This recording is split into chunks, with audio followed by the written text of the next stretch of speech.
Good afternoon, everybody. Welcome to our third budget work session for FY 2021.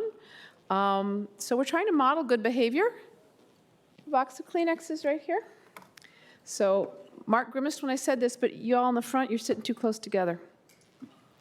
One of you should probably go to the back, and you should, have you noticed? I mean, so our friend and colleague, Eric Gutschel, is still not with us and battling a health crisis. We do miss him, but we are using this to kind of distance. And I'm just saying, everybody should spread out a little bit. Just trying to model good behavior. All right.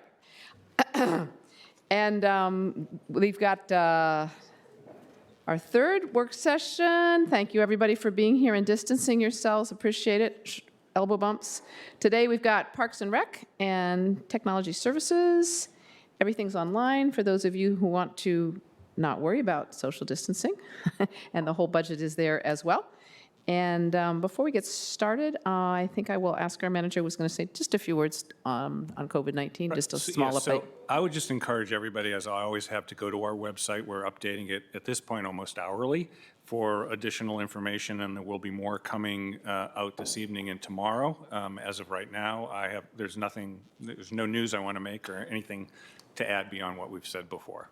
Thank you very much. All right, so I think we're starting off with Parks. Jane Right, Rudolph is so- here. And you have to do the introduction. I'm Well, sorry, I yes, know, I'll let you do that. You know, I have been busy working on the virus issue, so I'm a little bit disappointed with my introduction today. But here's Jane Rudolph. When you rearrange the letters in her name, she is the upholder of Parks and Recreation. So there you go. It's wonderful. Ms. Rudolph, and you have somebody with you. Well, thank you, Mark. I decided that I would, model Mark and some of my colleagues introducing my team as well, although definitely not, well, actually maybe more clever than what he did, but not as clever as some of his previous ones. So with me today is my leadership team, Becky Spreadsheets Schmidt, who is our department finance officer, Jennifer Taskmaster Fioretti, our deputy director, Kurt, jack of all trades, Lewis, our director of our Parks and Natural Resources Division Chief, Lisa, Parks Encyclopedia Grandel, our Planning and Park Development Division Chief, Cheryl, our Chief for All Ages, Johnson, our Community Recreation Division Chief, and Pete Onnet Lusk, our Athletic and Facilities Services Division Chief. We're also joined by Angie Lucas, our Operating Budget Analyst, who's sitting right over there. We also have a number of other folks from our department. If you could just raise your hand and be recognized, who are with us today. Thank you all for joining us. I was just thinking before, without this great team, I would just be kind of a crazy person running around with lots of shouting out ideas. They actually help me make it actionable. So it's a really great team. I want to thank them. I also want to thank Mark and Michelle Cowan for all their support this past year and always with our department. We really couldn't do everything we do without their support, guidance, and everything they do. So thank you very much, and thank you also to the board. So before we begin the details of this year's budget proposal, I just want to take an opportunity to remind you all of the great work that DPR does. Everything we do supports our vision and our mission, which are shared on this slide above. Every year we like to sort of just go quickly through parks by the numbers. As you know, last April we adopted the Public Spaces Master Plan, and with that comes 214 specific recommendations. We will be coming back to the board in the spring with the first annual report on what we've already accomplished in the first year since adoption and what we are focusing on next. We have recently, just like yesterday, we're accepted into the Biophilic Cities Network. So we're really thrilled about that. And we are working with staff to put out a release and to celebrate that as well. But that was just a neat one. One of our other ones, from the many things that earn us the top ranking for the Trust for Public Lands Park Score, is that 98% of our community lives within a 10-minute walk to a park. We have completed 14 capital projects in fiscal year 19, and we've had over 25,000 active households in our registration system last fiscal year. This number represents the number of accounts that are registering with our programs and services. This does not capture everyone, as these households often have multiple people in them. With our Enjoy Class programs, we also saw a 14% increase in the teen participation, specifically in our aquatics, martial arts, and tennis offerings. We've moved 30 acres additional acres of invasives from actively managed to maintenance levels. In total last year, as a part of our 10-year plan, we are actively managing 155 acres and have 104 acres that are in the maintenance level. We distribute 820 trees to the public through the Tree Distribution and Canopy Fund program. That's nearly a 25% increase in the number of trees distributed since FY18. We feel this is much due to the outreach that we did. And lastly, in just the past couple of months, we've reached over 2,150 APS first graders with our program where Park Naturals visits students in their classrooms. It's about 93% of all first graders. So we do so many great things already in DPR, but as always, we're constantly thinking about new and improved ways to serve our growing community and their changing needs. This brings me to DPR's equity initiative. DPR provides a variety of out-of-school time and childcare offerings. However, when thinking about the questions, who benefits, who is burdened, who is missing, and how do you know, we recognize that we can do more to serve all members of the community. DHS's 2019 Child Care Initiative Risk and Reach study showed that on average, fully employed families need at least 22 to 37 hours of childcare a week for children under 5. Currently, DPR offers half-day preschool programs at 5 of our community centers, but families who leave DPR preschool program routinely cite the need for full-day care. In addition, at our 2020 summer camp fair, 80% of inquiring families requested full-day summer camps for younger children. We recognize that families' preferences, choices, and ultimate use of early education and childcare are influenced by a number of factors, including affordability, availability of cultural, linguistically appropriate options, geography, and work schedules. With that in mind, we are taking a more holistic view of our out-of-school time and early education offerings to better serve our community. In summer 2020, we'll be offering expanded nature camp programs. We have never offered full-day nature camps before and have increased the overall offerings from 8 weeks instead of the previously 6 weeks, giving families more summer childcare options. In fall 2021, we plan to open our first full-day preschool at Lubber Run. From that, we will explore if we can do this at other locations. And in summer 2022, DPR plans to launch all-day summer camps for preschool-age participants at 2 locations. We will continue to explore the opportunities to expand DPR's out-of-school time offerings that seek to meet the needs of our families, especially those that encounter the most obstacles securing programs and services. DPR's focus on equity is closely connected to our fee reduction program as well. So on this next slide, you'll see the chart that I share with you every year at my work session. The last 6 years utilization of our fee reduction program. In FY19, we provided $960,000 in fee reductions to just over 3,000 individuals, a 10% increase in the number of individuals utilizing fee reductions than the year before. Another data point that the DHS CCI study gave us is that 70% of Arlington residents live below the 200% of the federal poverty level. That's a little over 38,000 residents. So while we don't assume that all these residents desire to utilize parks and recreation programs, we know that we can and should be serving more than about 10% of them through our fee reduction programs. So over the past several months, we've been increasing our focus on our outreach efforts and how we can best serve the community of users who may need fee reductions. In fall 2019, we launched Mission Saturdays, providing opportunities for families to visit our registration services outside the normal business hours, to register for more programs, apply for fee reductions, and to ask questions about our programs. This month, we are launching an online application process to allow individuals to submit a request online rather than to having come in person to a DPR facility, which was the previous practice. Our registration team has been training permanent DPR staff at 9 community centers so that whenever that staff is working in the building, a customer can apply for a fee reduction. We are also excited about a new collaboration process with the Department of Human Services. Previously, we were asking our customers to bring us various documents to prove that they were a DHS client and eligible for fee reductions. Now a customer simply tells us they are a DHS client, and we, DPR staff, take care of confirming the rest. This also works in reverse. If a client tells DHS that they are interested in a DPR program, DHS now coordinates directly with DPR to get the customer set up with an account with us. We just launched the process a couple weeks ago and already have 3 new fee reduction customers apply. And finally, we will continue to work on a better outreach and access efforts. With the opening of Lubber Run and the moving our registration and scheduling office there, we are looking for ways for our staff to be available outside the regular business hours. That's great. So with that, let's slide into the budget. I'm excited to be here to present our budget that has several key increases this year. Our expense budget is at $49.2 million, which is a 14% increase from FY20. Our revenue budget is at $13.1 million, which is a 27% increase from the FY20. I realize the staff increases of 67.4 FTEs seems like a high number, but is related to a variety of changes from bringing on new facilities online to converting temporary FTEs into permanent FTEs and to adding a few key positions across the department for programming.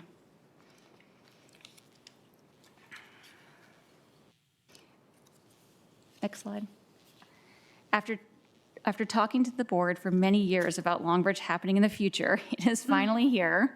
In FY 2021, there will be the first year that Longbridge is open and thus requires operating funding in our budget. The proposal you see on the slide is prorated for a winter 2021 opening and includes about $370,000 in one-time funding. About $1.3 million is for personnel and $860,000 for non-personnel. DPR will be entirely responsible for operating this building, so this is the full picture of cost for the facility. This is as opposed to our community centers where most of the non-personnel funding resides in the DES budget. This adds 18 permanent FTEs. As a reminder, we added partial funding for 2 FTEs in the FY20 adopted budget to hire the general manager and maintenance technician early. They will be joining our team next month. Bless you. The 18 FTEs carries those 2 FTEs into the FY 2021 budget, along with adding the remaining 16 permanents, 7 additional facility staff, 1 aquatics program manager, 2 head lifeguards, and 6 part-time lifeguard positions. This also adds 21 temporary FTEs. There are still appropriate times to utilize temporary staff. For Longbridge specifically, it is to have temporary lifeguards, staff aquatic and fitness programs, and have seasonal staff to support Parks and Natural Resources for the extended park area. The non-personnel funding covers everything from utilities to contract services to operating supplies. On the revenue side, we are estimating about $600,000 in fees for memberships, day passes, and programs. And then a $1.9 million transfer is from the Boeing Company donation to make the first year of operating Longbridge Park net tax support neutral. We also want to take this opportunity just to give a quick update on construction. 90% of the underground utilities are complete, 80% of the Esplanade gaping wall is complete, and the 50-meter pool concrete is poured. This spring, pool bleachers will be completed, and by early this summer, the power and the gas will be installed. As I said before, we expect to be open in early 2021. Lastly, for Longbridge, I have 2 slides on the fees, all of which are part of the FY 2021 DPR fee resolution, which you approved for advertisement at your February board meeting. The first slide is a reminder of the membership fees, including daily passes that are proposed for Longbridge. At last year's budget work session, the chair of the Longbridge Park Aquatics and Fees Working Group, Paul Holland, presented this proposed fee list to you. The only change from last year's briefing is the addition of a family annual pass option at Mr. Dorsey's suggestion. This new family annual pass option, along with the fees I'll show you on the next slide, were developed by staff over the last year and presented to the Longbridge Park Advisory Committee last December. This slide introduces the remaining fees that were developed over the past year, largely through benchmarking efforts of neighboring public facilities and carrying over similar rental rates from our other community centers. Specifically, we're developing proposed fees to rent different areas of the facility, ranging from lanes, the diving well, classrooms, or the entire pool, or as well as an option to rent the entire facility. As I mentioned, we developed these fees through benchmarking. For comparison, an all-day facility rental for the Freedom Center is around $11,000, and the University of Maryland is around $10,000. Wow. Fees for programs that occur in the facility will follow the existing cost recovery model used for our other programs, with those fees ranges already in our annual fee resolution. Next step that the fee working group recommended are an operational review in 18 to 24 months after the facility opens to include APS reciprocity review of non-resident pass options, and matinee passes. But why just open one new center in a fiscal year when you can open 2? And this brings us to our next slide, the second facility that DPR will be bringing online in FY 2021, Lubber Run. The proposal you'll see on this slide is to prorate it for the fall 2020 opening and includes $180,000 in one-time funding. About $360K is for personnel and $160 is for non-personnel. The majority of the non-personnel increases for the facility is in the DES budget, as they will be responsible for taking care of the building like our other community centers. This adds 6.2 FTEs. The point two is for seasonal temporary support for the Parks and Natural Resources. The 6 new facilities is for inside the facility. The old Lubber Run Center had 2 FTEs supporting it, 1 permanent center manager and the equivalent of 1 position in temporary staff support. Our new center will have expanded hours and amenities requiring additional FTEs. We'll have 5 new ones, and we're converting that existing temporary staff dollars for the 6 permanent FTE. These hours are comparable to the Arlington Mill Community Center in staffing. Similarly, here are some construction highlights. As of the end of February, 70%, the project is 70% overall complete. This means pedestrian improvements and lane closures are complete, framing and drywall is done, the mechanical equipment has been installed, the playground installation has begun, and we remain on schedule. Next up is the installation of the gym floor, track surfacing, cabinetry, and millwork. We're also able to include the alternate boardwalk that will take patrons from the park to the existing trail. This facility is scheduled to open in 2020, in fall 2020. So moving on, beyond our 2 new facilities, we have a lot of other exciting changes happening in our budget, one of which is how we are investing in our trees. First, it is proposed to add 1 urban forester position to our forestry and landscape unit. This is in response to the board's guidance directing the manager to propose increase to staffing to expand the capacity of departments to respond to an increase in site plan applications and other similar planning requests. To note that we have had a 45% increase in plan reviews from FY16 to FY19, and we have seen this number increase in the current fiscal year and anticipate more going forward.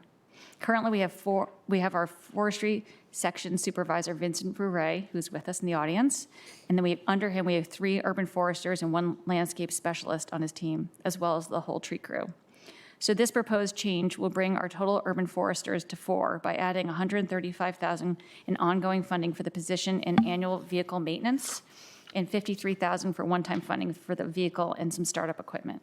This position will provide additional capacity for site plan reviews and compliance inspections, the ability to expand tree preservation efforts, and allow for oversight of increased tree maintenance efforts and new funding for pest management focus, which brings me to my next slide. The proposed increase is specified for 2 areas. We have increased for $200,000 to vote for additional tree pruning. This allows DPR to reduce the tree pruning cycle which is currently at 17 years to 10 years. DPR will start work on increasing our tree pruning efforts as needed at the beginning of the fiscal year, but it will truly focus on this effort in the winter months, as that is the best time for tree health to perform the pruning work. The second focus area is for $50,000 for a new pest management focus. Treatment of the disease will depend on the pest and the disease involved. Most disease treatments occur in the spring. This timing lines up nicely with the fiscal year, as it will allow DPR to spend the first half of FY 2021 to determine the best way to approach this new focus, either through new contractual arrangements or maybe certifying an urban forester with pesticide applicator license, or a combination of both. All this new funding will help us respond more effectively to the impacts of climate change that can have on our tree canopy. I also just quickly want to update the board on response to a discussion that we had in October 2019 about DPR has developed a new Adopt a Tree program to give residents a way to help water Arlington's trees during the dry weather. We will be marketing this program through the spring. Interested residents can apply for an Adopt a Tree on our website, which will also include an easy how-to watering guide and who to call if you spot a problem. Moving on, our next change is about improving the DPR's quality of customer service in our roving monitor program, which is the program that oversees outdoor facility reservations, along with indoor programs at non-DPR facilities, providing communication, conflict resolution, and on-call supervision. Roving monitors also enforce facility rules and provide general after-hours assistance, as they are staffed on evenings and weekends. Currently, this program is provided entirely by temporary staff, typically 5 people who are providing over 5,000 hours of service each year, with 2 people at a time covering weekend evenings hours and all day of the weekday evening hours and all day on the weekends. We are making this change without impacting net tax support by realigning some of the existing funding for our temporary staff to create 2 new permanent positions and bringing in new revenue to help offset this additional expense budget you will see on the slide here. We are leaving some temporary staff funding in place based on when the hours of coverage are needed. Our next proposal, and this is a change that I'm very excited about to see, is the county manager's proposed budget, which does have some net tax support increase. I do believe it's critical improvement to DPR staffing model. This proposed change stems back to the review that DPR conducted in 2014 regarding how we utilize our temporary staff. In that review, we identified several areas in which temporary staff were performing the same work as permanent staff, often working close to 40-hour regular weeks without permanent staff designation. Since that review, we have addressed this issue in areas that have minimal to no net tax support, like preschool teachers, senior center director, and aquatics and gymnastics staff, as the temporary staff worked in revenue-generating programs. Our last group left to address are the facility center staff. This conversion will allow DPR to staff every facility with at least 2 staff members at all times when the building is open to the public, enhancing safety for both staff and the public. In FY 2019, we had a little over 100 individuals providing the equivalent service of about 35 permanent employees. This change specifically creates 26 new permanent positions, leaving funding for about 12 to 13 temporary FTE positions to staff remaining facility hours. 3 of these positions will be for assistant facility center managers so that Langston Brown, Walter Reed, and Fairlington can each have an assistant manager like our largest and busiest centers already do, or other largest and busiest centers already do, Arlington Mill, Thomas Jefferson, and proposed for Lover Run. The remaining 23 positions will be customer service representatives or facility assistant type positions, and each center will have anywhere from 1 to 6 permanent positions based on the size and use of the facility. We find that permanent staff stay with the organization longer, become more seasoned with their skills and knowledge, and provide a high level of customer service to the community, including being able to offer more services to our customers, such as reduce the fee reduction process that I had mentioned at the beginning of the presentation. Our next slide is regarding the Lee Community Center. Lee Community Center was identified as a facility in need of review in the county manager's message during the last year's budget process. As a result, in the FY 2020 adopted budget, funding for the DPR programs within the Lee Community Center were converted to one-time funding. This proposal in the FY 2021 budget is to extend DPR's one-time funding for another 6 months to allow additional time to transition existing programs and services out of the facility. The main programs that are held in the facility are 55-plus programs and a cooperative playgroup program, as well as a few Enjoy Arlington classes. 55-plus programs will move to Langston Brown, Lubber Run, and the Madison Community Center beginning in the fall of 2020. The cooperative playgroup will move to Langston Brown in January 2021, and Joy classes will move to other locations by summer 2020. DPR will continue to connect with program participants at the Lee Community Center to ensure they understand where the programs that they value are moving to and when. Specifically for the 55-plus programs, we will be seeking our stakeholder input as we identify the best facilities to relocate programs to. The next slide talks about this was an increase that we think is really important, and we'd like to thank both the County Manager's Office and DMF for continuing to support the increase to the operating budget in response to the renovated and new capital projects that are coming online. This was new to the budget last year when we specifically called it out, and they put it back in the budget again this year. These are the projects that we anticipate to be coming on in FY 2021, and with each one, there is some maintenance impact, and so this funding is a recognition of that. My final budget change slide is on our proposed increase to outdoor rental fees. You can see a chart here that lists each outdoor amenity included in the proposals. Fees for these amenities have not been raised in over 5 years, most are close to 7 or more. These increases are supported by recent benchmarking data where DPR was generally at the lower end of fees in comparison to our peers. For example, tennis court benchmarking ranged from $5 to $30 compared to DPR's proposed is to go to $12, and picnic shelter benchmarking ranged from $20 to $500 a day compared to DPR's proposed of $210. The increase averaged about 25% above the 2020 rates, and the range is from $2 increase to about the $40 change for picnic shelters. The proposed changes are expected to generate $115,000 in additional revenue. DPR partner leagues are not impacted by this change, and the increased fees are related to individual or private one-time rentals, such as family reunions held at a picnic shelter or private use of a tennis court, or non-partner private groups such as the social leagues. Finally, our key budget considerations.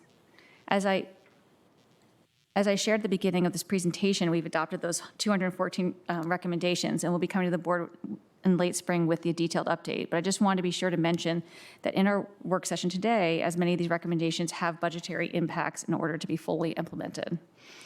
We also are, as we follow on to the Public Spaces Master Plan update, we are now about to kick off, hopefully in the spring, the update to the natural resources and urban forest master plans. I decided to call the process Eco Pops. I hope it sticks. We'll see. It's cute. So as we will be using the Natural Resources Joint Advisory Committee, NRJAG, as our plan advisory group, and we're going to be kicking that off hopefully in the spring, and we are trying to hold to an 18-month process for this with adoption to the board by the end of 2021. Childcare, which I talked about in my equity slide earlier on the presentation, touched on a few examples of where we're looking to implement changes in the next couple of years. As I said, there's more work to be done. Also, park infrastructure. The July 8th storm highlighted a real concern for our park infrastructure and that parks can be an opportunity to assist the county's overall stormwater approach. As you know, 6 bridges were washed out and parks and trails sustained damage. With 50 bridges and fords throughout our park system, it highlights how much of our parkland is along these waterways. We look forward to be discussing the bridges as part of the CIP process, but I just think it's good here to just flag this, that DPR can help and play in the decisions about how we respond to our stormwater management. With that, thank you very much. I look forward to answering your questions. That's great. Thank you, Ms. Rudolph. We have a number of commissions. I think we'll hear from them next, if that's all right. Our Urban Forestry Commission is here with Phil Klingerhoff. Mr. Klingerhoff, why don't you come up? And Parks and Rec, Bill Ross is here, I think. Sports Commission, Shirley Brothwell, and the Aquatics Committee, Cynthia Hilton. So come on up. We've got room for 2. We're doing the distancing thing, so no more than 2 at a time at the table, if that's all right. Thank you. And I'm going to let Mr. Klingelhofer go first because I think he needs to, you've got a commitment later. Yep. Thank you. Thanks for being here. Oh, and then to make sure everybody has time, this is 3 minutes, so just to let you know. Okay. Okay, thank you very much for this opportunity to address the fiscal year 2021 budget. UFC met with staff to go over this a couple of weeks ago, and I want to say that we strongly endorse the changes and enhancements reflected in the budget, including specific proposals that will directly benefit the urban forest. Indeed, these proposals begin to address overdue needs to preserve the urban forest and improve its condition. We applaud specifically the addition of an urban forester. Urban foresters are a crucial line of defense in preserving mature trees during redevelopment. With enough time, each single-family construction review can be used to advise how best to protect the mature trees. The UFC also strongly supports the proposed increase in tree maintenance funds to reduce the pruning cycle from 17 to 10 years and handle threats to public trees caused by severe weather events and climate change. As a significant boost to the current tree maintenance program, the proposed budget will also make it possible to strengthen important and needed pest management programs, another boon to our forests. We do hope that the county will look towards future years to further reducing the pruning cycle from the upcoming 10 years to down to 5 years, which is deemed the ideal target range. One last thing I want to mention is that we encourage increases in future DPR budgets in order to boost data collection and strengthen staffing needed to implement tangible steps toward becoming a biophilic county. As the pressure for faster growth and climate change intersect, DPR will play a growing role in protecting the urban forest, which is in turn vital to combating climate change and ensuring a clean, sustainable environment for all residences. In summary, UFC strongly supports the budget with the tree-friendly enhancements along with the others in the DPR budget. So thank you all very much. Thank you very much, and you're welcome to stay as long as you can if we manage to slip in some questions for you. Thank you very much. All right, Mr. Ross, I think you're up, Parks and Rec Commission, and look, you didn't even take your whole, this is great. You did, thank you. Thank you very much. I wanted to first extend the commission's best wishes to Mr. Gutschall, Yeah. who's been a wonderful liaison for Park and Rec over the last couple of years and a great person to work with. And I've always appreciated his balanced advice and counsel and look forward to his return. Thank you. Well, I say we yeah. do, and it's not your time. I'm not going to eat into your time. We do almost, and actually letting people know if they'd like to send letters and emails. He really, really appreciates them. So you can send them to his home or here, and we get them to him and his family, and they do appreciate it. Thank you. Go ahead. Great, thanks. We received a detailed presentation on the proposed budget at our last meeting, and PRC members generally have supporting views on the budget that we've seen, and we appreciate the recent fiscal situation that calls for no cuts in programs while allowing for expansion to fund the new programs, Lub Run, Longbridge, and while enhancing efficiencies and reducing redundancies. In line with our long-term view to maintain what we have and what we're going to build, we support the proposed additional maintenance funds for park renovations. We support the additional funding for improving the cycle of tree maintenance, and additional urban forestry professional is welcomed as we continue to climb out of the maintenance funding shortages that we experienced over the last decade or more. Reconfiguring of some of the temporary positions, as Ms. Rudolph proposed, into permanent positions should enhance the monitoring and efficient use of our heavily used fields and community centers. Now, on the county's, on the board's equity initiative, we've been having our own discussions on equity over the last few months. In fact, last month met with the Sports Commission, and we had some good discussions on how we can mutually support these efforts. And as noted, Ms. Rudolph talked about, in addition to the out-of-school time program and the child care initiatives, we take note of the $960,000 in fee reduction totals that actually looks like it consists in recent years of about 10% of the revenue that we get. So I think that's a really good thing. And we support ongoing efforts to ease the process and burden for applying the fee reductions. And related to this, we note there's been a discussion concerning increases in fee reductions possibly in the future. And we agree to the need for looking into this as it affects needy families. And we look forward to a community-based discussion of this. And one might even think of eliminating fees or proof of income in certain programs, such as sport programs, for some or all groups altogether. Park and Rec Commission will be active participants in the Field Fund Working Group, and the possibility of switching some of all the field fund to be used for maintenance as opposed to upgrades or addition of amenities. And we appreciate the maintaining funding of programs that have been considered for possible cuts in the past, such as the nature centers and urban agricultural program. And we also support the county's continued funding for the Virginia Cooperative Extension program, which through its huge number of professionals who are trained, provides a massive leveraging of the money that the county and the state provides. And I just want to say, moving forward as co-chair of the Public Space Master Plan Implementation Advisory Committee with Ms. Rudolph, I look forward to continued progress and the excellent efforts on the part of DPR staff.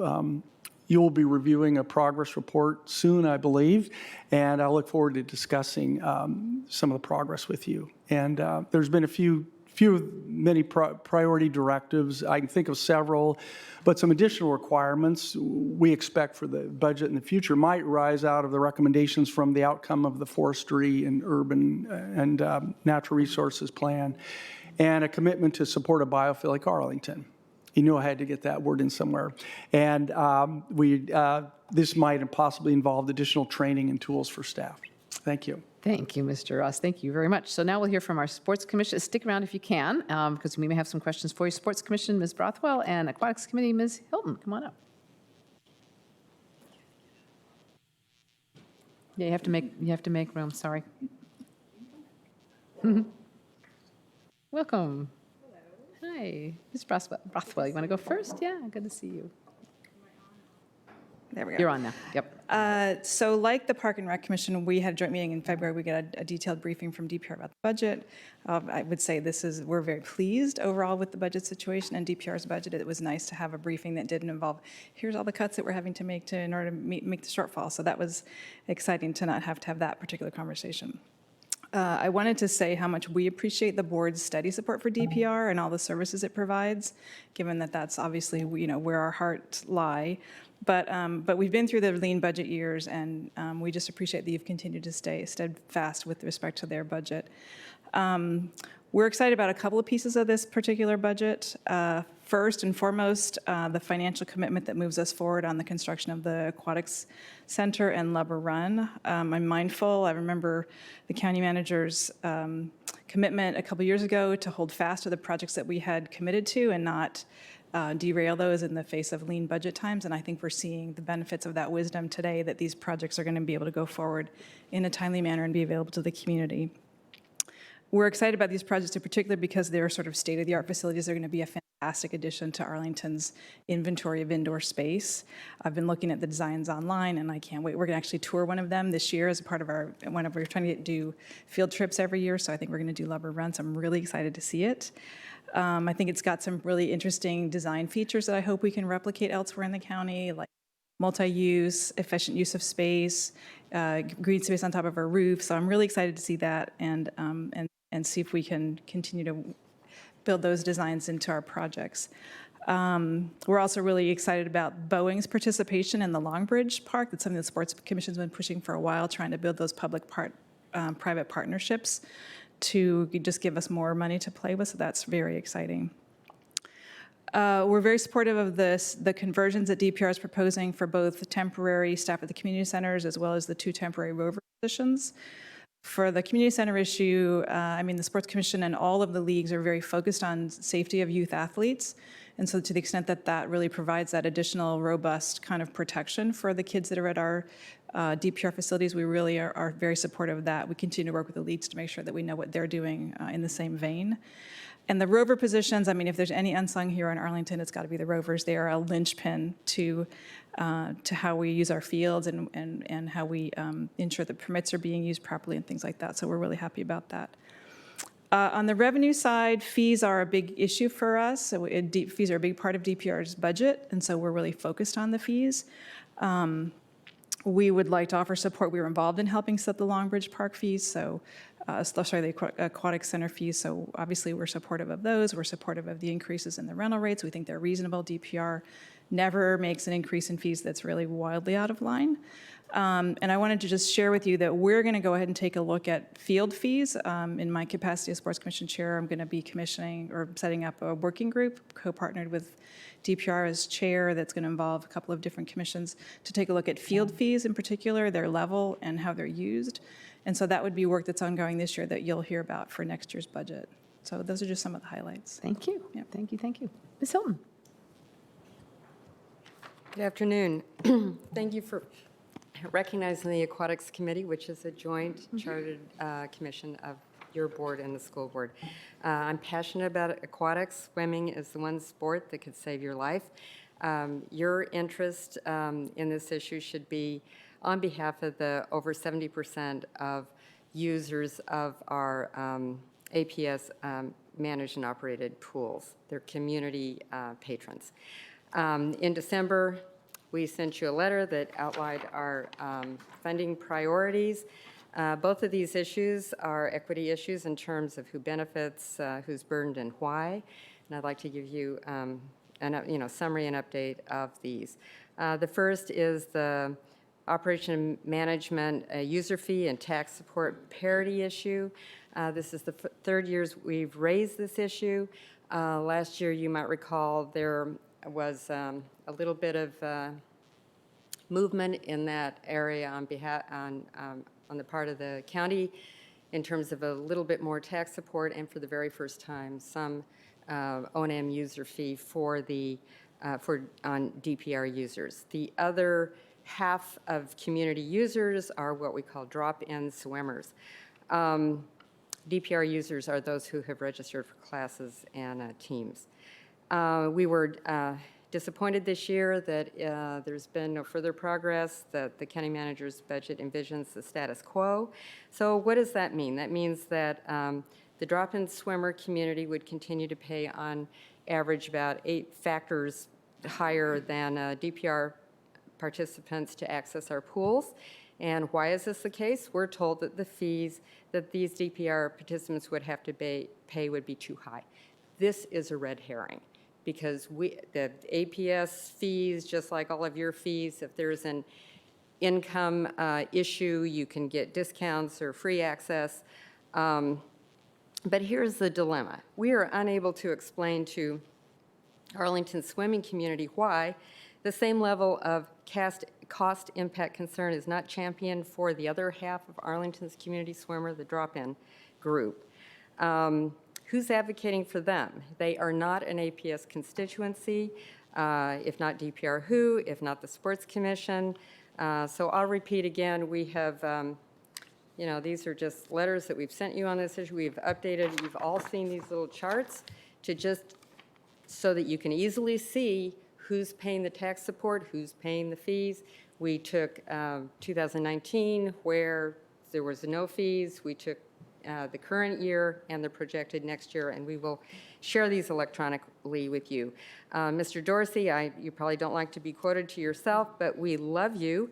You sent information last year that said operational determination of what fees are charged and how much and is made by APS staff and recommended by the school board, and that the county board has nothing to do with that.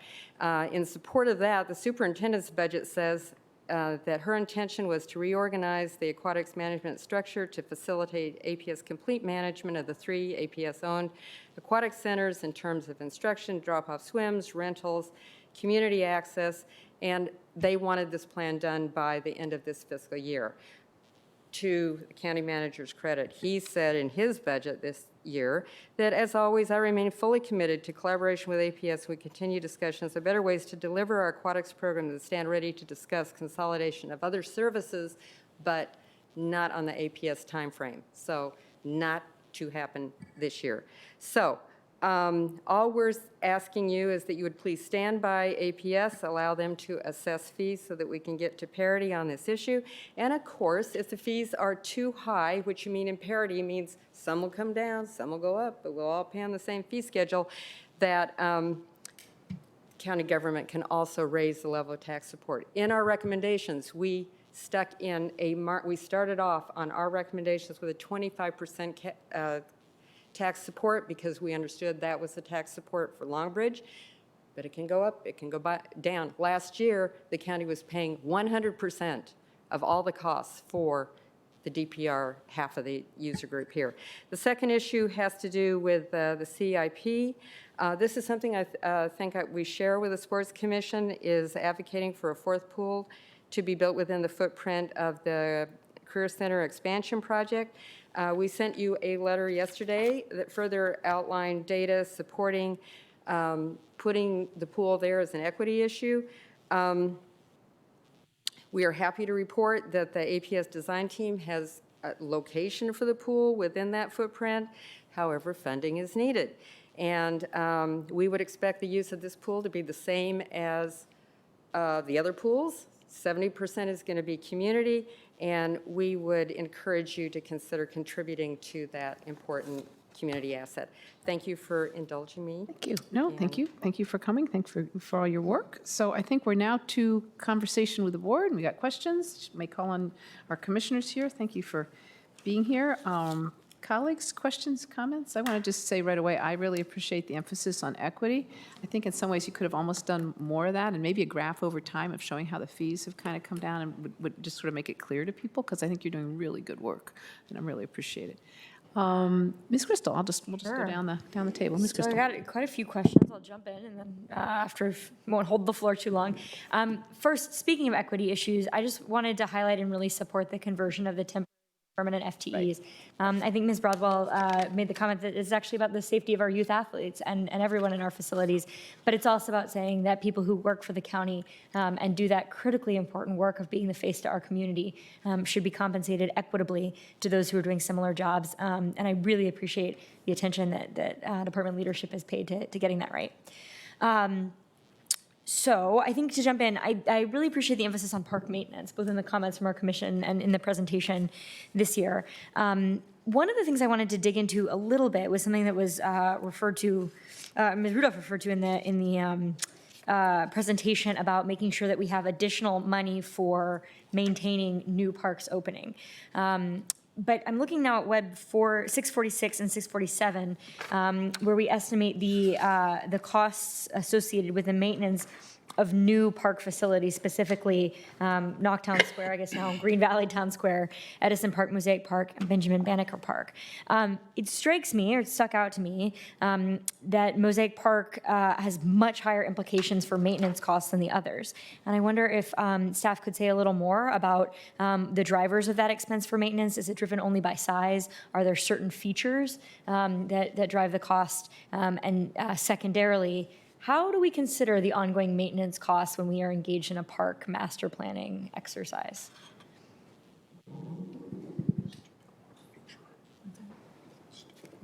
So Mosaic is it's bigger, and I would liken a lot of it to similar to ideas to the Knocktown Square, but it also includes the water feature. And water features are expensive for us to maintain.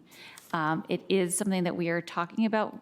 Mosaic Park's master plan with the water feature was first adopted in 2006. So when we carry forward those plans, we have not been doing water features as much since then because of the cost to keep them up. They are very much appreciated by the community, though. If you go to Penrose Square on a hot throughout the summer, it is packed with kids. So I think it's a balance of trying to understand where we want to provide those, because similarly in Arlington, we don't have any free outdoor pools anywhere. And so the water parks and the water features in the spray parks do provide a very important way for people to just go outside and cool down. But in general, one of the large costs for us maintenance is these water features because of the complex maintenance of them. Also, Mosaic Park is very much an urban park, unlike some of our other ones as well. And those urban parks do often require more maintenance because they get heavily used and just try to keep up all the different materials. Okay, thank you. That was a really helpful insight, especially about that trend and the changes in water feature. One more other facility maintenance capital question, and then I'll yield the floor. The Lee Center. So I think we got a good summary of the DPR programs that are moving. But can we hear a little more about what remains at Lee Center? I know we've talked a lot about that's an aging facility. It's a conversation to be had in the CIP. But which programs, if any, or functions, if any, will stay, the Art Center, others? And who is operating and maintaining the center with those programs moving out? So I think we'll have the AED budget briefing coming up. The two programs that largely remain are cultural affairs programs. Okay. There's the print function, and then there's a very active, they're more studio space, but kiln, pottery, throwing. And so we have been putting together all the utilization data so that you can see that and the models. But then there are also rentals, Jane, birthday party rentals, things like that have occurred over time. But because of as you noted, Ms. Crystal, the size of the facility, there are severe limitations with ADA accessibility, just the condition and the level of investment that's required. It has definitely not been one of our all very highly programmed facilities. And I think, speaking for Jane, we find it so when we have different programs that you can be in a larger center where you can offer multiple options is Absolutely. That makes sense to me. But so I think what I'm a little challenged by the presentation of this in the budget is that we're talking about programs moving without having the really hard conversation about the future of that older facility. Mm-hmm. And so I think about the community center closest to me that I use most frequently is Walter Reed Community Center, also home to 55 plus, cooperative play, the Enjoy programs, but I don't think about that center as the home of those programs. I think about it as a center that I can walk into any time of day. And so, or within reason, with its operating hours. So when we talk about the programs moving and the remaining functions being the cultural affairs, will that center be open to the public? Will it have curtailed hours? Is it just operated by cultural affairs staff? That's what we're working through right now, actually, because the movement of the parks programs won't happen until the end of the calendar year. And so that's what we're working through. Okay, and we can assume that those who use that facility and for whatever reason, can expect more communication with us well prior to the closure about what the day-to-day experience of Yes. any of the Lee Center will be after December 21 or 2020. I did want to add one thing, which is if you went back to my budget message for fiscal '20, I had highlighted that the Lee Center is going to be an issue over the next few years. This is not an effort to pull programs out of there and then actually leave nothing behind so that you have to close it. That's not what we're doing. But for parks, it makes better sense, given the proximity of other facilities, to consolidate those programs. I would say with cultural affairs, and we'll get into this with AED, we simply don't know what the future is for some of those arts functions, the kilns and some of the other the art studios. It may make sense in the long run to keep them there, and it's tied up a little bit in the Lee Highway conversation that we're having. But I don't, we're not trying to avoid the issue either. It is a facility, as Michelle mentioned, which is really not particularly amenable to the kinds of things we want to do. And if we want to stay there, it will require considerable capital investment. I really respect that. I'm glad to hear you say that this isn't a plan to just pull the programs and then that's the justification for closing the center. I have to admit, it feels that way a little bit. And I think one of the things that I respect about the way staff has proceeded, and we've tried to support this on the board, is that we do have those hard questions when we're talking about the closure, even if it's temporary, of a facility. This feels a little bit like a kind of backdoor way. I appreciate you're saying that's not what it is. We'll continue the conversation with AED, but I, for one, would like us to be a little clearer about our messaging, about the future of the facility, how and when we'll be deciding that. Can people expect to see that during the CIP conversations, Plan Lee Highway, so forth? Just a little more clarity about when those conversations will be happening. Yeah, so during the CIP proposal and conversations this summer, I think that would be an excellent time to have that conversation. It's unlikely that as part of the CIP, I would include anything more than maintaining the facility as is, but to transform it into something different would require a fairly hefty investment, which we have not scoped out yet, and we can have that conversation during CIP consideration. And I really appreciate you raising that, Ms. Crystal. It feels to me more like the conversation probably will be around the Lee Highway development. I think, we're not going to figure it out real soon. It's probably going to be there. And I think there are not many places you can go and have kilns and things to use, so it feels to me like that's going to be pretty still continuously used. So thank you. Move on to Mr. Yield the floor. Oh, right. Mr. Dorsey. Thank you, Ms. Garvey. And actually, I'll start with my first line of questions with another dimension of what Ms. Crystal raised. Very much appreciating the continued focus on maintaining assets. But with that, I have a couple of questions. And on webpage 648, if I'm reading the tables correctly, where we're not really coming anywhere close to meeting our targets are in maintenance of tennis and basketball courts, as well as park shelters and restrooms. So am I reading that right? We have the target of 27, and we've been on the downward trend from a peak of 22 with basketball and tennis courts, and coming somewhere around half of our target for shelters and restrooms. Is that a correct way for me to read the table? It is. It's a little funky of a table, though, because what we're funded to do is about that 83%. And so that is what we are, down one, sorry, and the one below, we're funded to do that at that level, that cycle. So what are we funded to do? So ideally, with tennis and basketball courts, standards say we should be doing them every 5 years, which would equate to 27. Within our operating funding, you can see it varies 22, 11, 17 based on the size of the courts that we're doing. So if it's a larger court, we're going to do less that year. So obviously, like in FY17, we did more smaller courts, but on average, it's roughly 15 to 18 courts a year based on what we're able to do within our budget capacity. And so that's the same issue we have with restrooms as well. So we have essentially a structural budget issue. We're not budgeting enough to meet the target cycle.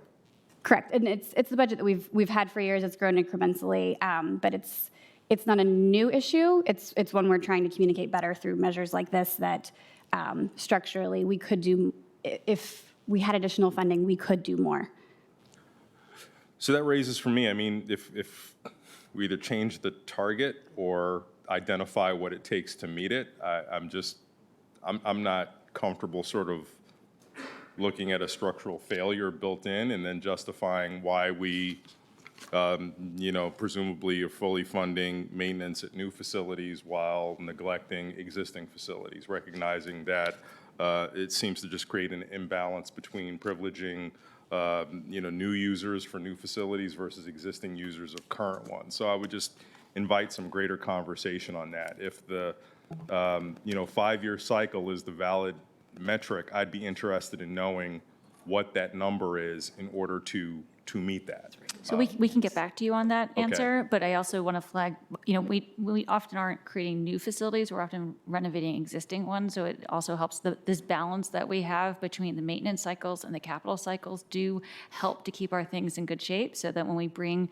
old, new tennis courts back online, like we did recently at Stratford, then those courts are in such shape that they get maintained at a different cycle as a result. So often we are not really creating what we say new facilities. It sort of enables us that those capital improvements help us also on the maintenance side as well. But to your questions, we will also get back to you with a more robust answer. It's great, thank you. If I can ask you a question, is part of the issue too just how far off it seems to be?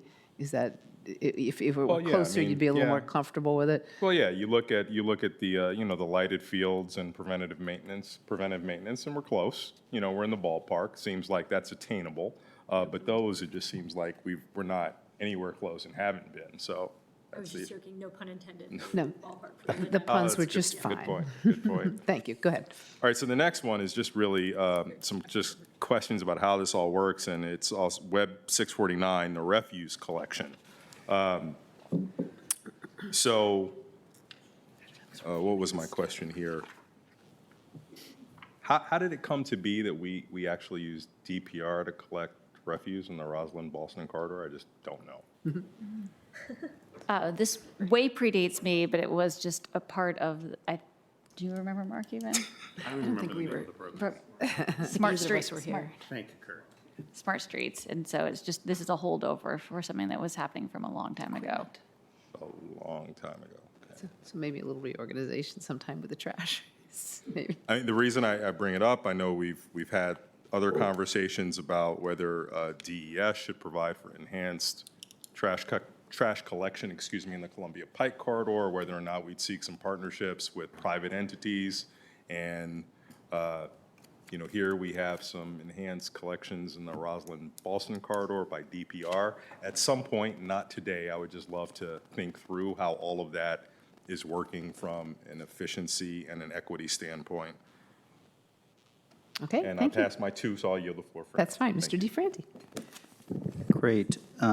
So this is not planned, but on the temporary to permanent, I want to add a thank you there. It would help from an equity standpoint.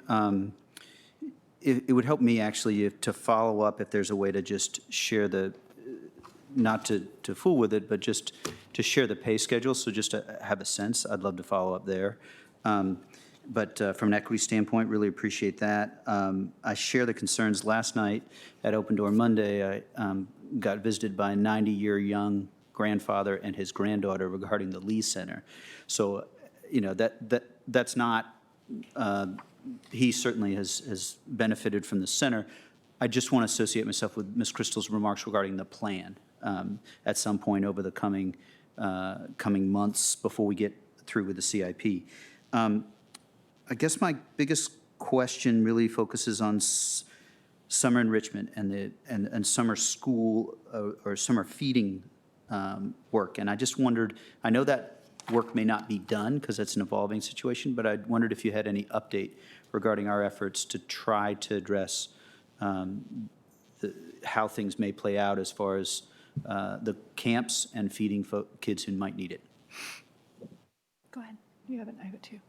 So we, in our summer camp programs, do provide meals for some participants at 2 of our main locations. We've been doing that for years, and we'll continue to do it this year. We've worked with APS, who made the determination to not provide enrichment programs this summer. And so we are definitely working with them to ensure that people are aware of the DPR programs, and anybody who qualifies for any of those feeding programs would then be included in that as well. that's sort of where we are right now. Registration happened in February. We're still working with families who are either on the wait list or haven't registered yet to ensure that we can help work for them to have slots in our programs. And we've Great. also, on APS, I've just had a conversation yesterday with my counterpart over there, and they are putting together the data on the type of feeding programs they provide as part of summer school, which remain unchanged, and that enrollment, of course, remains unchanged. Of course, the change that they made was in their enrichment programs. We've also asked them for data on the enrollment locations and free and reduced lunch, what they provided there, so that we can really nail down that gap by the APS decision to eliminate enrichment programs. I think that's, sort of like the near-term kind of thing. But DPR at the 3 camps, they do provide a fair number of meals for free and reduced lunch. So we meet the need where we see it in our camps. Great, so really appreciate what we already do and that you're working through the next steps. Thanks. And I want to thank you for stepping up so quickly with the gap that APS, with that decision made, because we didn't really have warning, and then we suddenly realized there was an issue, and you really stepped up, and I really, really appreciate that. One question for me I haven't seen, so this just shows how little I know. I was so surprised to see at the Longbridge Aquatic Fitness Center that there's this AV tech. Is that audiovisual tech? So tell me about these like 3-day full facility rentals with AV and lifeguards and pools, and are we talking about meet? Describe a little bit about what we're expecting.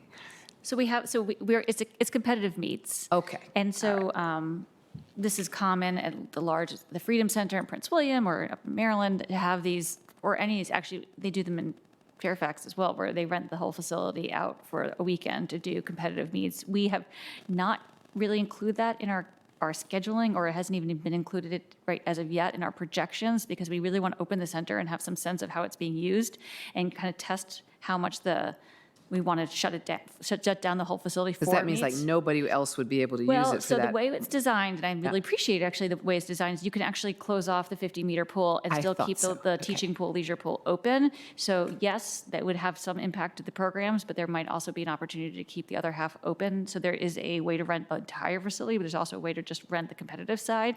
But depending on the size of the meet, you may need to do it because of locker rooms and other things. So that happens. There is AV in there. There's the 2 things. There's a maintenance tech, which is more like maintaining the facility, like the pumps and keeping the pool running. There's also some AV work there because we have and that's on contract with the screens and the scorekeeping and all those kinds of things. And there's audio and all those as well. All right, cool. This is just a world I don't know all that much about. It's very interesting. It's We're exciting. all wading into it together. Yeah, we are all wading into it together. Thank you. Ms. Crystal. Thanks. Staying on Longbridge, so obviously really exciting, and I love the way that showed up with revenue. Was like a 240% increase, the revenue coming from Boeing.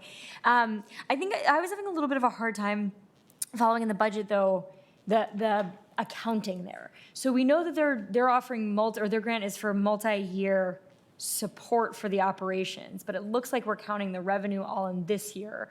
Can you just say a little more for those of us who are lay people when it comes to accounting techniques, how we're thinking about that? Will we see, for example, none of that revenue show up in years 2 through 5, and so it's going to look like net tax support has increased really tremendously? How are we just thinking about that income over time? Sure. So of the overall $10 million donation that they gave us, it was with the majority of that, aside from the couple $100,000 for veterans to have free access to the facility. The balance is for Arlington County to use for operations and maintenance. So each year we'll be coming to... This is 1/5 of it. Yeah. So we'll see. Oh, fantastic news. Got it. Right. Okay. So we have several years to keep coming to you with a budget that has some of the Boeing company. That's the donations. best possible answer. Really encouraging. Thank you. And the fees too will change. So this is Over fees time. that we're saying for the prorated year 1, so. Got it. Okay. A question possibly more for our DMF team or the county manager's office than Parks. Page 631 references seems like a very common phrase throughout this budget in lots of different departments. Planners to support Amazon. 2 planner positions added in fiscal 20. So my question for DPR is whether those folks are on board already. And then my request, I think, for Department of Management and Finance staff or manager's office is, could we have a list of all of the new positions mentioned in this budget, whether they were added in fiscal 20 or being proposed this year, to support Amazon and maybe a little more about what the scope of their work is? I ask because Amazon's come in with all of one site plan so far, right? And it looks like we're adding a lot of folks. So so far I've seen it in DPS, Yeah, so CPHD, and DPR. what we added in fiscal '20 were 5 positions total, and that is it. And there's nothing in fiscal '21. No, there is not specific to Amazon, but as we talked briefly about with CPHD, there is additional capacity being added to the department. I've not tied it specifically to Amazon because you're correct, there's only been one site plan. It's the pace of site plans and development that we required. I think it was one additional comprehensive planner, and there are some additional resources. No, I think that's it. So nothing this year. And then, so are those fiscal '20 DPR planners on board now? So one is on board. Yeah. The other, we went through an interview process and decided we need to go back out again. So Okay. we have been posting that, and we expect to start interviews shortly. Okay, got it. Here's my last question, closing. How do you rent a trail? I saw that trail rental fee, and I'm fascinated by it. Bicycle You want to do a road events, maybe. race? Yeah. Like what the Yeah. Pacers road races. And I mean, you could rent one too and host your own road race, but usually it's just for the race, the 5Ks, the fun runs, all that kind of stuff. Okay, I see, okay. So the trails actually aren't open to the public at that time. They're really being used for those race events. Right, and that's why they tend to happen very early in the morning, on weekends, that we try not to have anything not sort of open at any time like that, but yes. Thank you. We're all learning things. We're all learning things. Yeah, Mr. Dorsey, you have more questions? Thinking about an upcoming kid's birthday party, renting a trail. Ms. Crystal and I are certainly in sync with our questions. So I have the offshoot of hers. What's the peak revenue that we're projecting that Longbridge can generate? So, like Ms. Rudolph said, the 600,000 is a prorated amount. So what we have projected overall, I'm flipping to it. What we don't have in any of our projections are rentals like those full day meat rentals because we want to take the time to see what we can do there. But it is over $1 million. I'm sorry, I'm flipping to my numbers. Take your time.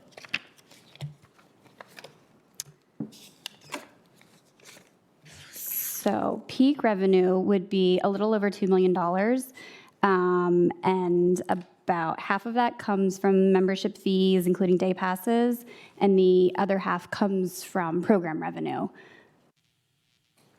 As you may recall, we talked about peak revenue taking almost 4 years for us to fully ramp up. Up to 4 years, okay.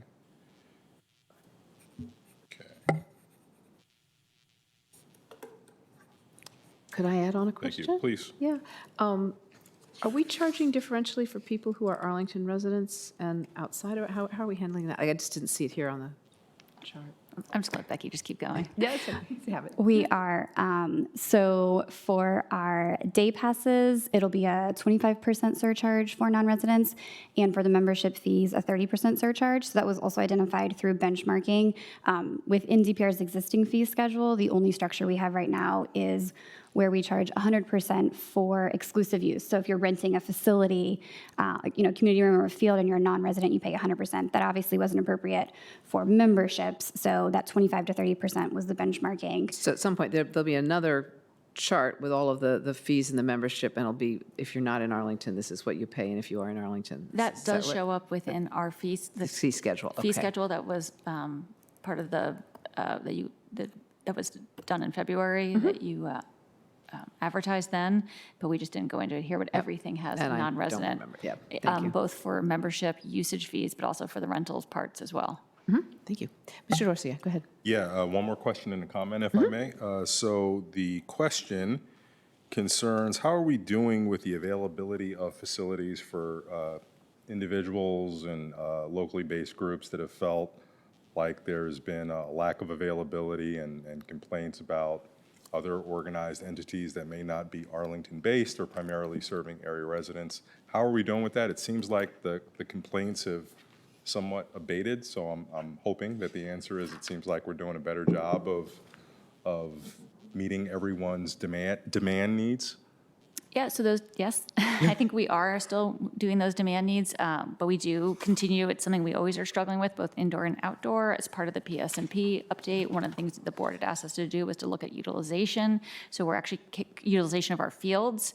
So we have been working with the PSNP Implementation Committee over the past few months, and we are kicking off a process to figure out the availability and then hence the utilization of fields, looking at things like start time, end time, and those like that. We have a meeting on March 23rd, which is our first public kickoff meeting to talk about those and get public feedback, and we'll have a survey online as well.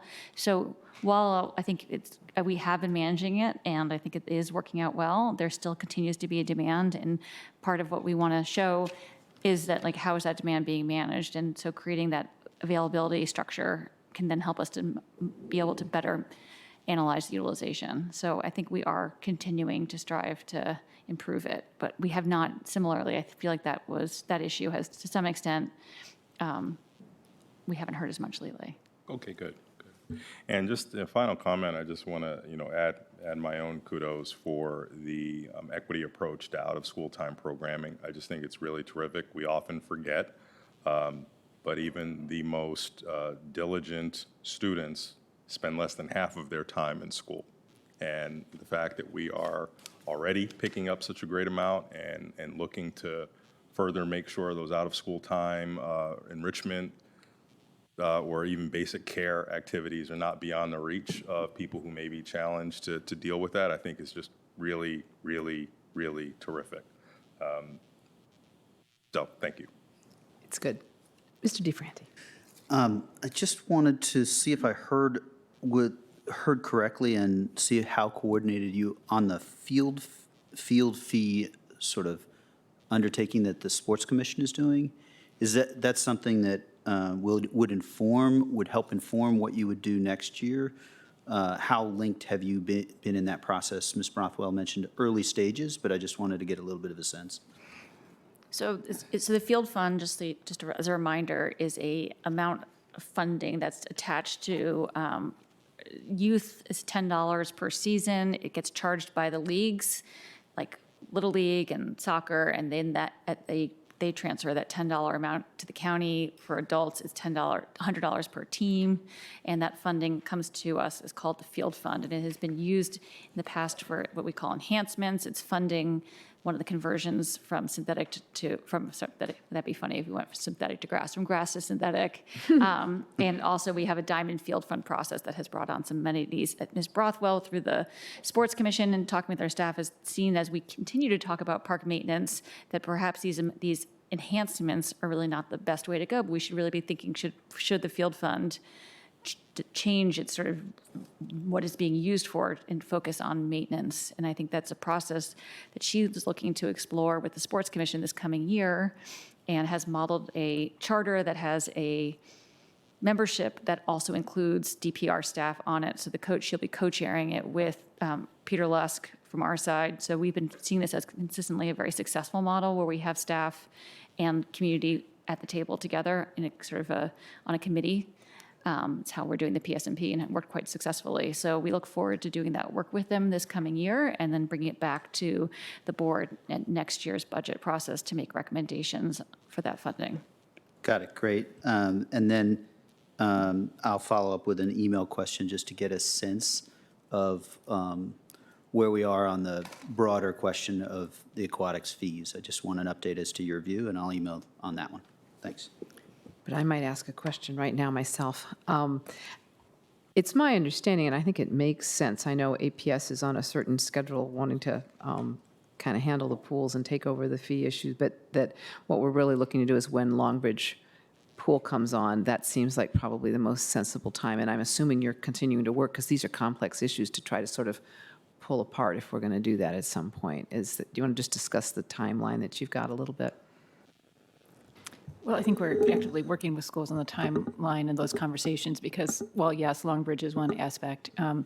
They also have a fair amount of infrastructure that they would need to set up on their own, including registration, hiring of staff, all of that, which is not insignificant. And we offer, classes and programs that are 4 sessions a year. So there's a lot that goes into it. So I would just say it's still actively under conversation, Yeah. and that the timeline has not been fully finalized yet. Yeah, But no, we're it seems working they're both so intermeshed to pull them apart and do it well. I can see why it would take a little time, and appreciate that.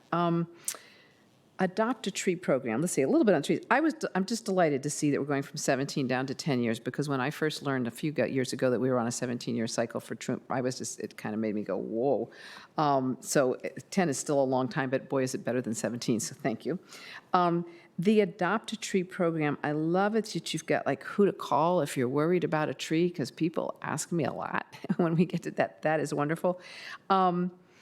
Will that include trees on private property? So I pay attention when people talk, and so whenever I see a tree covered with ivy, I want to go do something about the ivy all over that tree, even when it's on somebody's private property. And of course, you can't really do that, right? Or I shouldn't. I shouldn't, and I'm not. But I wondered, I mean, we think about even just putting a flyer through somebody's door, we could come and help you with your tree. Is that something that we're sort of thinking of? Because a lot of the trees aren't on our property, they're on private property. So we can't. You can't put a flyer Well, through the door we yet? might, we can look into it, but as you're saying, we can't work on private property Right. trees. So Right. let us first figure out as we kick off ours, and we can work to see if there's opportunities, particularly with working with the tree stewards and some of our nonprofit partners who also care very much about trees, what outreach we can do. We have done really successful where we've done, like the outreach that we did on the tree planting was done because we sent postcards to all the different areas where we saw a decline in the tree canopy cover, and it was pushing people to get involved in the tree giveaway. So we can definitely do outreach to people, but I don't know if we would probably go like house by house and identify trees and say, we can help you. But I think that there are opportunities, although Mark is, I don't know what he's doing, but I think So we can, maybe we not, can but look maybe some nonprofit, sometimes it's just people just don't do. Right. And maybe that's a neighbor-to-neighbor kind of thing, which we're getting enough people interested. We do a lot of public education on what you can do for Yeah. your trees. It's on our website. That was part of Yeah. what our push was, to get people to plant trees on private property. We work a lot with Eco Action Arlington, who oversees a lot of the planting that can happen on private property. So we definitely can look at how to do it with our partners within the realm of what we're allowed to do. Thank you. It'll make me feel a little better, and probably a lot of other people too. And then just last question on pest management. Are we seeing a big increase in the change in the kinds of pests or the amount of pests because of climate change, do we think? I know, there are all these, there's emerald ash borers. I mean, when I go visit family, I find out all kinds of things about the trees where they are, and I assume there's things here too. So I'm going to ask Vincent Rouvray to come up here. I try not to do this too often, but I don't feel comfortable giving you that answer. That's I think Vincent just can fine. give it to you. Mr. Vervace, how are you? Thank you. Nice to be here to talk about this. So climate change will exacerbate the likelihood that trees are susceptible to additional diseases. While we haven't seen, aside from emerald ash borer, which did impact our ash trees in the county, we haven't seen a specific pest that has impacted a lot of our trees, but we expect it. And we have seen individual examples of some pests that have gone after already weakened trees. Last year's drought really hit the trees hard, and then pests came in and impacted those trees. And with the pest management, we'll now be able to sort of spot those trees and do something about it to sort of help. Is that the idea? Yeah, it's. I think it'll be exploratory. Depends on what kind of pests are coming in. Right now, we don't have any explicit funding for that. We do kind of occasionally treat trees for emerald ash borer and Dutch elm disease, like the big elm tree in Oakland Park, for example. We treat that, but that's out of our existing funding. So that would allow us to be a little bit more proactive about pest treatment. Okay, great. Thank you. I'm so glad there are going to be two of you now. Thank you. If we pass the budget, of course, this way. Thank you. All right, I think four. Oh, wow. Wow, somehow I missed that. Sorry. We only let Vincent. Vincent's the only one I see. I mean, just about. All right, any other questions, colleagues, right now? Mr. DeFranci, go ahead, and we'll finish up and move to I think technology services. all of us could say it in different ways, but when your park is maintained or you do a great job as a referee of soccer, which I did when I was a kid, people don't thank you usually. So it's just another, I'm sure all of us would say thanks to you guys for a job that is not always akin to a ton of being thanked. Yeah, thank you so much, and great work on the equity. Thank you very much. All right, and thanks for the commissioners for coming, everybody, and we will now move to technology services. And Mr. Manager, I'll let you, I wouldn't dare introduce your staff for these.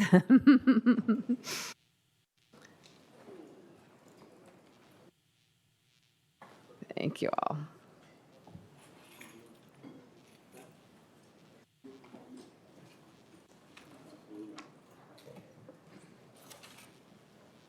Welcome, Mr. Belches. I'm good. It's good to see you. Mr. Bayless, Mr. Archibald.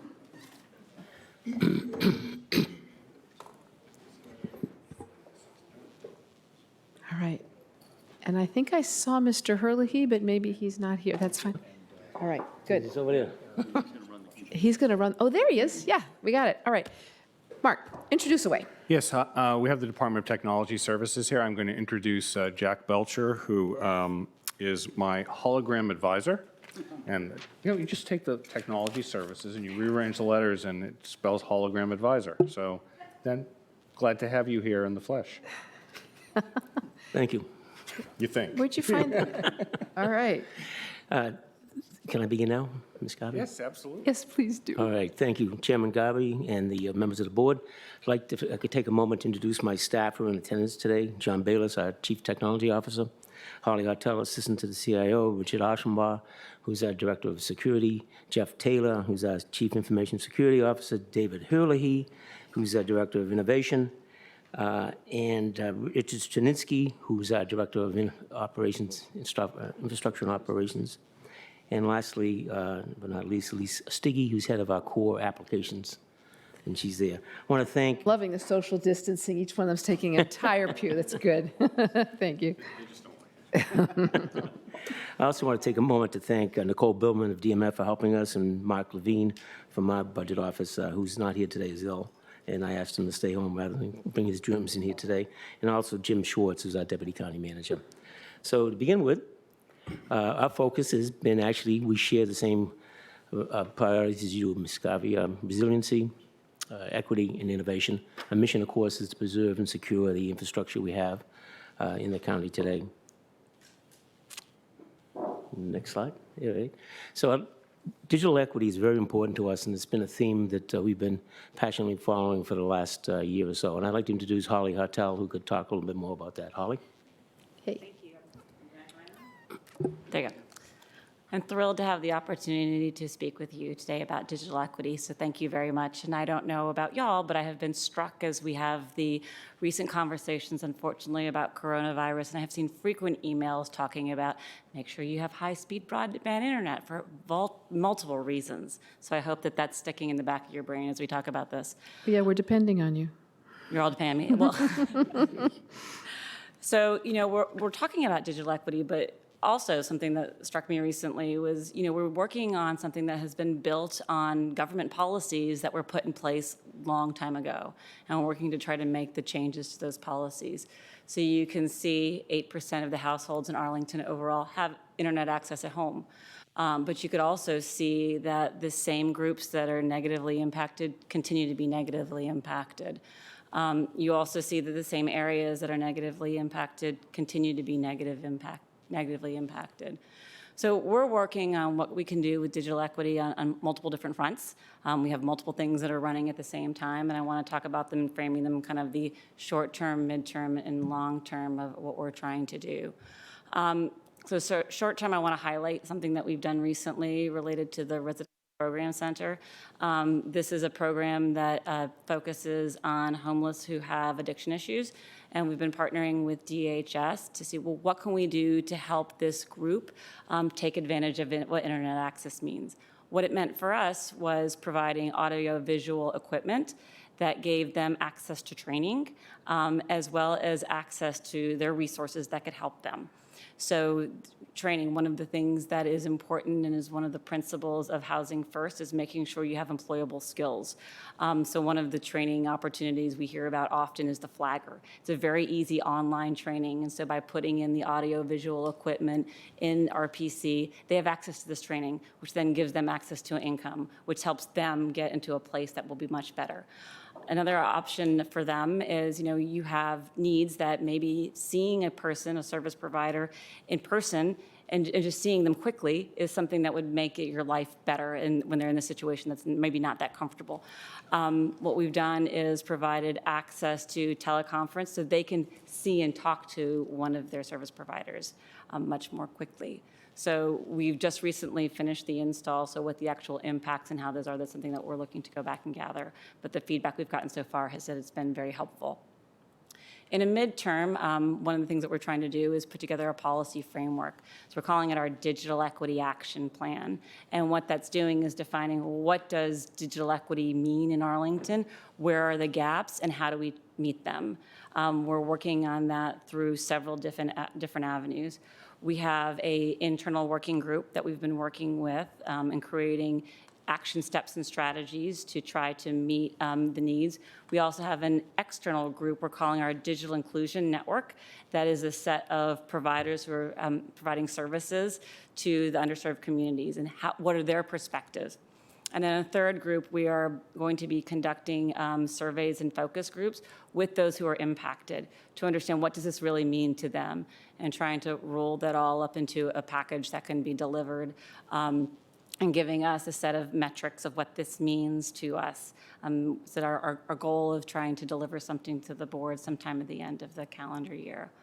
And then in a longer term is trying to provide high-speed broadband internet access through affordable housing and trying to look at what's the best way to do that, what's the best way of partnering with the affordable housing in a way that works for the county and is efficient use of resources.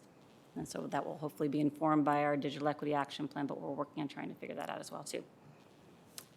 Great, thank you. Do I? Okay, you got it. To achieve this, we have to have a hardened, secure, robust infrastructure. And so what John Bayless and Richard Ashenboy are going to talk about now is how successful we've been in creating that. An important thing to note is that we just don't make these investments on the fly. What we try to do is have a plan. And so we've got a digital strategy that we follow. And this is the last one is 2015 to 2020. And shortly we're coming out, it's in preparation now, is the next plan, which is 2020 and beyond. And that lays out the goals, the objectives, the strategies we're undertaking. And also it has a plan that will actually be able to look at and see progress against us achieving those goals. So we hope we can share this with you shortly, but right now it has to go through internal review. One of the first things John, I think, is going to talk about is collaboration and employee mobility, and we're going to test that out pretty thoroughly in the next few weeks, where you'll see the efficacy of the investments we've made in terms of technology. So John, you want to take it from there? Yeah, so this year we really focused on service delivery, cost optimization, and resiliency. And we see that now in some of the infrastructure that we built, and we're testing it out in remote access, and we're working really hard. Richard Stranitzky over there has been putting the plan together, getting it out to the community. We hold a daily stand-up with all of our partners and making sure that they understand, and we understand the challenges that they have working remotely. And from your guidance by this Friday, we would like everybody to work remotely and give us feedback to make sure that they can have a positive experience. So I would like to highlight, as you look at the blue box, that's our current year, obviously, looking into next year and then into 22, transitioning from our current posture of resiliency and how we operate as a county, but our applications and our data. So we've focused on moving to the cloud over this last year, and we've migrated a lot of our systems into a remote data center, and we had funding to do that this year. So we actually have a third data center. We have 2 data centers here within the county. We have a remote data center that's outside of the county, and that's our platform for our cloud product. So that connects us to all of our major cloud providers. We've also moved off of our tape backup system, how we archive our data, and that's all in the cloud today. So that was the first big thing that we did in the last month, that we moved all of our backups into the cloud. So we're really happy with the way that's going. So this is the platform and the foundation for the future. So we're how we do AI, artificial intelligence. I'm not going to use too many acronyms and get too techie here, but so this really is the platform that we can deliver services quicker and faster to our customers, and we can be more agile and be more responsive. We see that today that the threats come at us faster, and Richard's going to talk about that, but we see that there's other things that happen current events, that we have to be able to respond as quick as possible. And if we don't have these things ready to go, they're very hard to put in place in the time frame that we have. So we've done a lot of good work, I feel, and we're pushing forward. We're in a lot of places that I think a lot of people want to be. I'm getting calls a lot saying how we're doing certain things and how we're able to get products out as fast as we are. Great. People like to say that half the data that we know today that we ever had was created last year. In fact, 45% of all the data the county's ever had was created since last April. That's how fast it's growing, and it's going to increase at an exponential rate. 48, yep. Yep. I'll turn it over to Richard Archibald to talk about security and privacy. Sure, thank you. So we started off the fiscal year with the implementation of multi-factor authentication, which touched every employee in the county, and I'm sure you all participated as well. It was a heroic lift. I have seen organizations go through many months of struggle to implement, and we did it in record time. So I wanted to first and foremost acknowledge incredible efforts across the county to get the project done quickly. Great esprit de corps across the county. People jumped in, they helped, they made it work. Great experience. So kudos to everybody who helped with that. We've also launched, as I described in the last work session, training videos.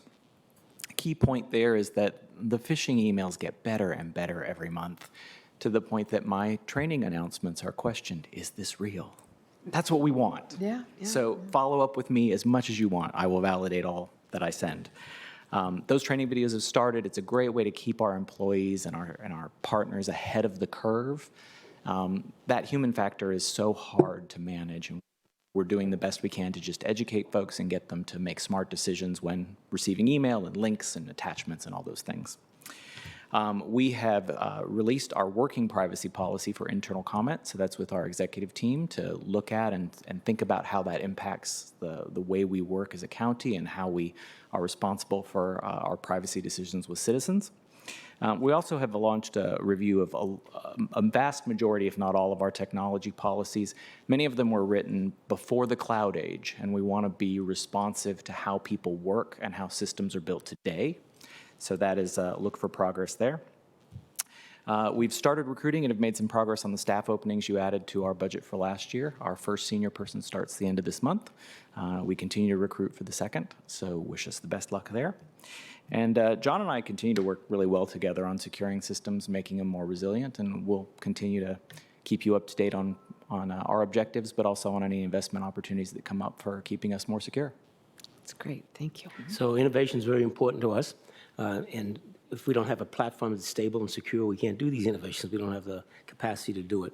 Holly's going to talk a little bit about what we're doing in the innovation field and why that's important. And particularly, she's going to be paying note to what we call innovation test beds, which we're setting up and we hope to set up this year. And what they do, in effect, is link business partners with technology staff to evaluate tangible innovations that could result in enhanced provision of services, as well as achieving further operational efficiencies. So, Holly, you want to take it? Great. So, first one thing I want to say is smart. Oh, thank you. Sorry. Smart community, smart city, what does it mean, right? It's something that you hear and people sometimes say it's a buzzword, sometimes something that it doesn't necessarily mean anything. And one of the things that we're working really hard as part of these pilots and through the process to get to these pilots has been, what does it mean to Arlington? We really have to make sure we understand what we want and what we need. So we understand, one of the reasons that Amazon was attracted, it was because of the potential for workforce. We also have a population that has been living here and will continue to live here. We also, as we continue to hear the theme about equity and making sure that when we're considering what we're doing moving forward, we consider all of our population. So as we're starting to engage, one of the things that we realize is clear is we need to define what the community wants. We're doing that from multiple fronts. So there's a manager's advisory task force that's looking at digital services and broadband. Well, what are the principles that they're looking at? How does that influence what we're doing moving forward? As Jack has mentioned and you'd heard, we are on the 5th iteration of our digital strategy. So we have a plan that we're working towards. So that needs to influence what we're doing from a smart communities perspective. As part of the conversations, also, we've had multiple executive level conversations and a couple of themes that have come out. Public safety is a priority, making sure that we are creating an environment, like I just mentioned, that businesses and residents are attracted to, making sure that we're creating systems and opportunities that are scalable, resilient, and redundant. And also making sure that we're considering, are these the inclusiveness of the systems that we're doing. So what does it mean? What are we doing? So we have 3 pilots that I want to make sure that I'm highlighting. One is it's called first responder localization, which is a new term to me and is kind of a little bit of a mouthful, but what does it mean?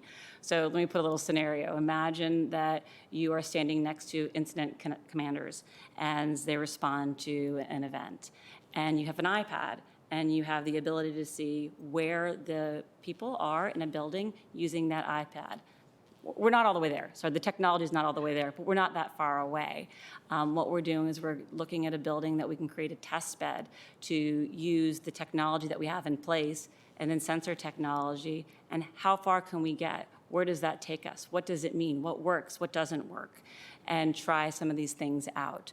One of the things we have the opportunity, several years ago, we had a site plan condition that required what's called our in-building wireless system. So that in-building wireless system could potentially be the backbone that would allow a lot of this to happen. So we'll be looking to do that pilot and working with fire and public safety to see what happens. The next one, we are also looking at working with parks and thinking about what can we do within parks, once again, in underserved areas that could help make sure that we are being an inclusive community. Well, we can start with Wi-Fi. So we're looking at a number of parks that are providing Wi-Fi that we're not providing that access right now. But if we're looking at the technology, we're also looking, if we're putting in Wi-Fi, you hear a lot about IoT and sensors. And what could those sensors do? Well, those sensors could do a lot of different things. But part of defining what those sensors do also involves a community conversation. What's important to the community? What does safety look like? What does history look like? And how do we make sure that we're not only putting the technology that can provide the Wi-Fi, but also provide benefits to the community? So in that one area, we work very closely with parks, and they're taking the lead on this. And we're looking at Oakland Park as the first park to look at to put the Wi-Fi in. And then we're exploring Penrose Square and the Knox Community Center as Green Valley. I think it's called Knox, whatever it's called at this point. But the idea would be to test the capabilities there as well. And then right out here in the parking lot of Bozeman Government Center, we're working with DES to try to identify some different technologies that we can touch and feel or we're looking from the operational efficiencies. What does it actually mean?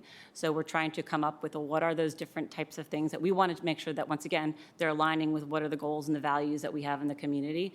And let's see, what do those look like? So could it be EV charging stations? Could it be a parking to be able to figure out dynamic pricing for parking somewhere else in the community? We're working to put those things in place, test them out, let people touch and feel them, and see what's important, and then figure out what we're going to do moving forward. The real key thing here is got to be demonstration, sustainable value. We just can't be putting up something that's shiny and nice, and what's the purpose of it? Right. But if we can demonstrate that, if it's a simple thing like trash bins that can be identified when they're full and need to be emptied, it saves on operational expense to send a truck around.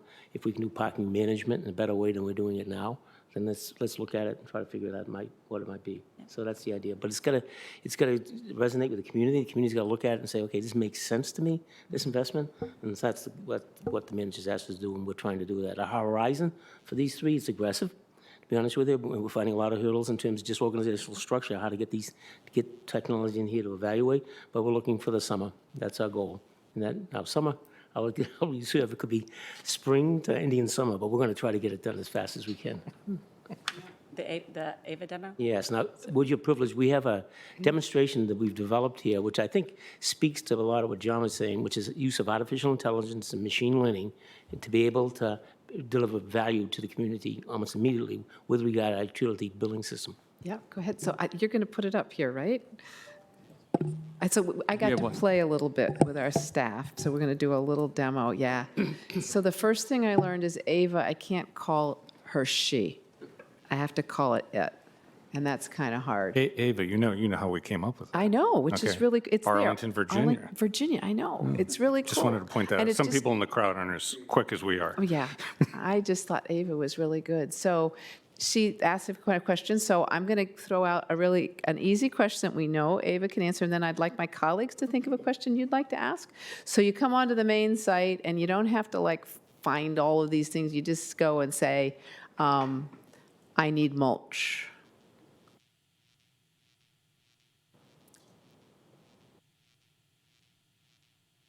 And if you click on that,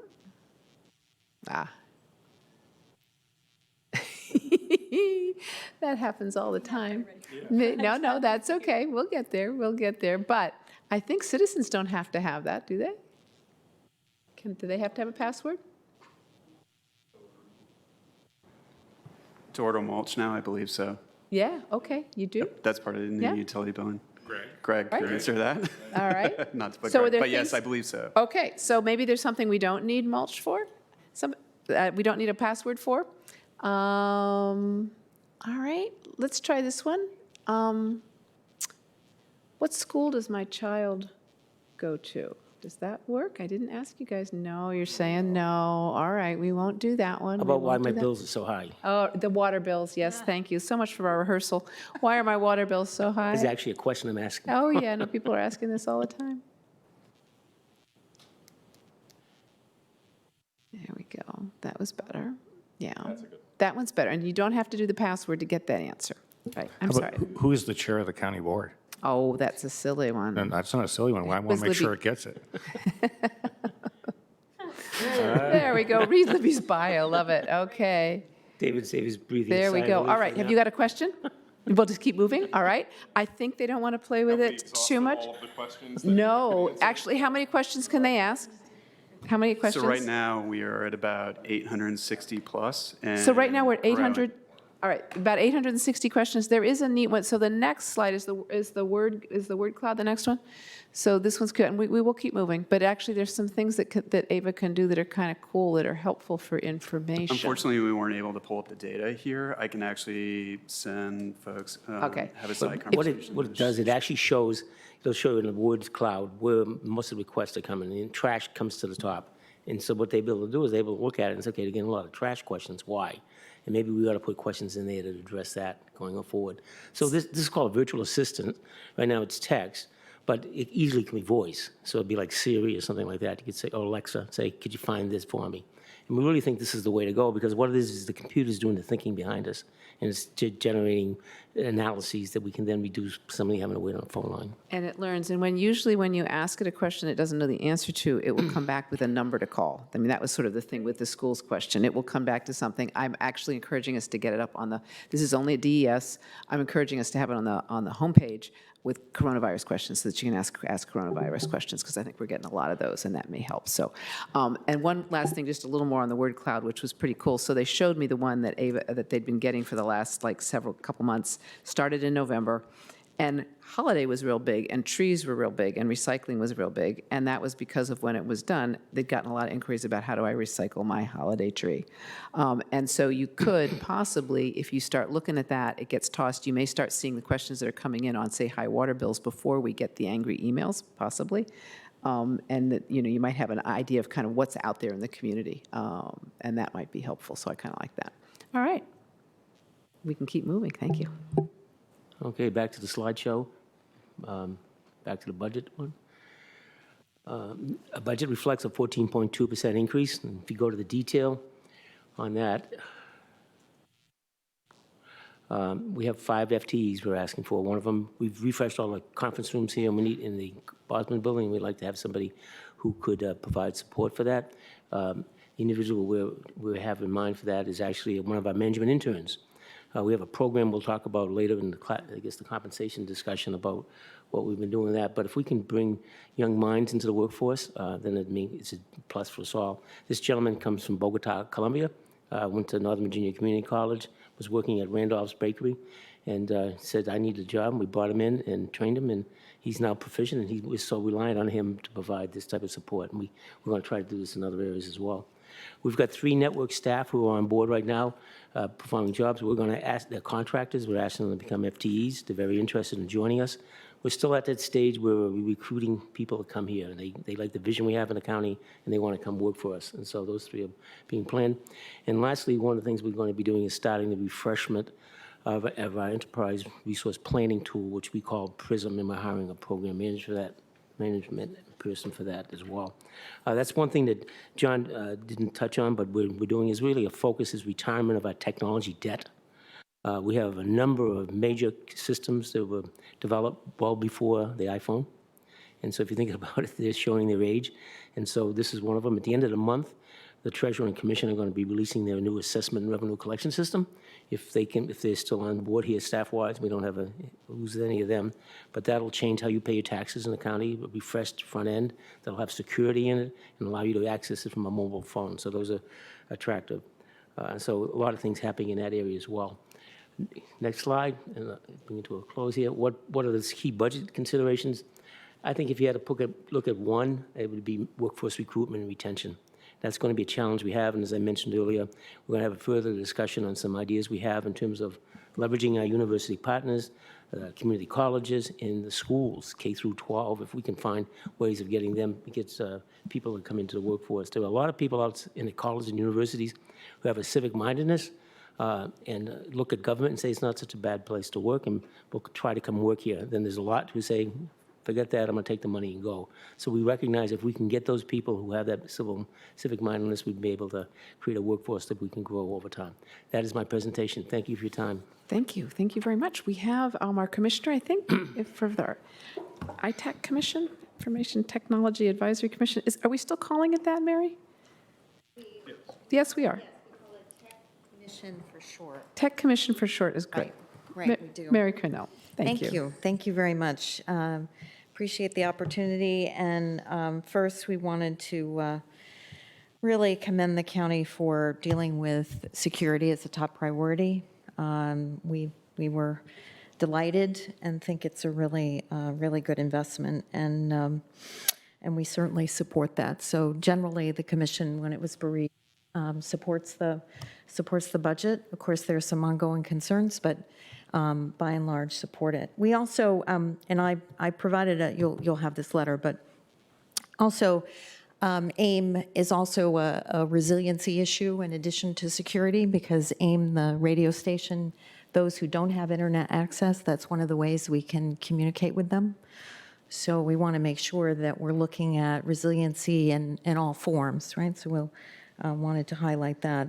The other thing that Jack mentioned in terms of the infrastructure is the technology debt. So want to make sure that we're keeping track of that and having, particularly because we have a decentralized approach in the county. And so his ability to know everything that's out there and how those technologies, what they need in terms of sustainment is less than other approaches with other entities. So that's one of the reasons we've addressed the issue around the plan, right? What we've looked at is currently information technology is not included in the comprehensive plan. So that's something we really next year will want to look at and see how that could be included, so that you have a real look at the enterprise for the county. And then also, you've already experienced AVA, and so we certainly, that data to decisions, that's going to be even more critical. We support the chief data officer. We think that's absolutely imperative that the county look at this in terms of, we've got mounds of data, now what do you do with it? How do you make sure that you're using artificial intelligence to make sure that there are patterns that you may not see? I mean, what we've seen in other entities, that the ability to use artificial intelligence allows us to see patterns that really do help make informed decisions, and you're not just relying on intuition or past decisions. So we encourage that, we certainly think that's the appropriate direction. We want us to continue to support that chief data officer and really make sure that the chief data officer is the librarian in terms of pulling together and making sure that we're able to compare apples to apples. And then finally, the digital equity. We're delighted. We think that this has, as the Arlington Way, certainly this is important to provide access to people. And one of the things you'll note in the budget is the affordable dwelling. I think there's now around 379, and it'll go up to 455 of those dwelling units. And what the commission wants to make sure and emphasize is not just the children having access to that high-speed internet, it also helps the families, and this is, again, our commitment to make sure that people have access, and it is critical. It is like a utility now in terms of people being able to function in this society. So by and large, in summary, we certainly support the priorities outlined in the budget, and it's a delight to work with the staff, as you can see. Thank you. Thank you. All right, colleagues, questions for our tech folks? Yeah, Mr. Dorsey. Could ask a million, but I'll limit it to this one. Why can't an Arlington County customer pay whatever bill they would generate from the local government through one central source? And I'm talking about Commissioner of the Revenue, generated things, utility bills, parks and recreation bills, library fines if we still had them and we didn't do away with them, schools, all of the, why can't one person have one home where they could go to a place, interact with a virtual assistant, and be able to take care of that business quickly with minimal clicks? I'm even going to go crazy and say we get to a point where you could do it with no clicks just by talking with a virtual assistant on your device. Why can't we do that? We can do that. And we can do that, and that's if you release the digital plan, the next one coming up. When we can do it, and when we release the digital plan, we're coming up, it identifies that as an objective. And how do we achieve that? What we're doing is we're first doing the assessment and revenue collection system, then we're doing how you pay your taxes, and then we're going to move on that, which is to expand it so we can recognize how people are living today. The community does it today, and they expect the same out of us. So if we can't do that, they say, you guys just don't, you're backward. Why do I even have to use cash? Why do I have to use a credit card? Why can't I just swipe my phone across that? Right. And that's the goal we have, and we're working closely with the commissioner and treasurer to make that happen. And that means integrating all the payment vehicles we have in the county. And there are numerous of ones of those now. So what would I be looking at, 3 years, 5 years, 10 years? Well, the plan goes from 2020 to 2024. That's what we're saying. We'd like to really move on that quickly. We're finishing the cap and assessment end of this month. Everything goes well, and then take a breath and then plan out how we might go do it. It's funding. It's an issue of resources. And not only funding, but as systems age and retire, then we have the opportunity to bring the new system on. We have, you said how many systems do we have now for payment? Too many. We have them as far as you want to get a parking permit. You know, at one point, we're going to replace that system. We'll fold that in. You pay library fines. Schools is another set. So they're all siloed right now, but the base work that is being done with this rollout at the end of the month, that's the base that we needed to form. Okay. Could I follow up with a question? So can Ava help with that? So could you go on and type in, I want to pay my water bill, I want to pay my parking ticket, I want to pay, will Ava take you to the right place now? Not now, it will. It will. Yeah, the goal is to make it so you could say, if you agree, I mean, there's a Yeah. privacy issue here, if you agree to, like the address, right now it asks for mulch delivery. It did that for purpose. We had an unfortunate incident a couple of years ago where somebody requested mulch for somebody who didn't want it. Oh, I think I remember that incident, yeah. So it's that. But imagine a snowstorm. Yeah. Hey, can I expect to get my street plowed? Hey, you know, the Christmas tree issue, any other question, there's no reason we can't do that. It's just the application of resources to do Just that. can't do it now. No, what I was heading at is even though we have all these systems, if Ava can get to them, then you wouldn't have to know which way, you know what I mean? For you, you'd go to Ava, she'd take, Yes, you can. So, but we still have the problem. not there. And I know I have a list, as I'm sure everybody does, of all your passwords and all your accounts. And so if I want to do mulch, I have to go one place. If I want to do pay for a permit, and there's just too many of them. And it is, as Jack said, it's a problem that we can solve given time and money. And I think that it is a matter of course it will happen. As far as speeding it up, that would require us to shut down systems right now. And that, from my perspective, doesn't make any sense just because we're going to be reinvesting in them anyway over the next few years. Yeah, and I would just say it's certainly for the ease of the customer was the way in which I framed the question. And while certainly upfront costs, I'm sure would be substantial, it's also going to save you a lot of money. A lot of money. over time with lack of unnecessarily redundance. Just a comment, Ms. Hartel, 2 areas of your scope. Just really appreciate the thoughtful work on digital equity. It was a really sobering slide, looking at the effective digital divide that we have in our county. But the silver lining in that, we have a pretty compact geographic area with which to work with. So this is a case in which it's probably to our benefit. And I would just encourage us as we think about the integration of 5G vendors in our community. This is an area that matters for us, making sure that these areas don't come last. And I just put it out there that it's my expectation that people who want to do business with these next generation technologies help us with this critical area, because it's solvable in a small area like ours. With that kind of a concentration, we can make a big difference.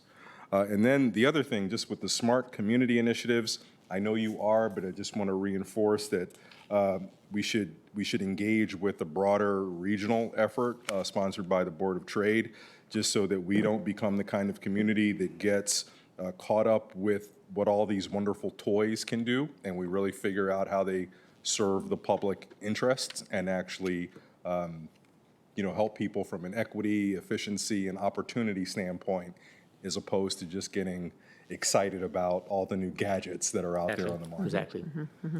Yeah, no, I really appreciate Ms. Hertel talking with the community about what do you really want. So we don't provide something real flashy that nobody wants, which is not useful. Thank you. Ms. Crystal, do you have some questions? Yeah, no, that's fine. Thank you for the work, and I think actually when I look at our departments, at least from the vantage point we've had, I believe this was the first to really embrace equity and think meaningfully about what it meant and what it meant that you all needed to do differently in your work. And I think the fact that we're seeing some early fruition of it, certainly the partnership with DHS at that support center, it really indicates that you started out of the gate. And so really supportive of that, and thank you for the presentation. Yeah. Thank you.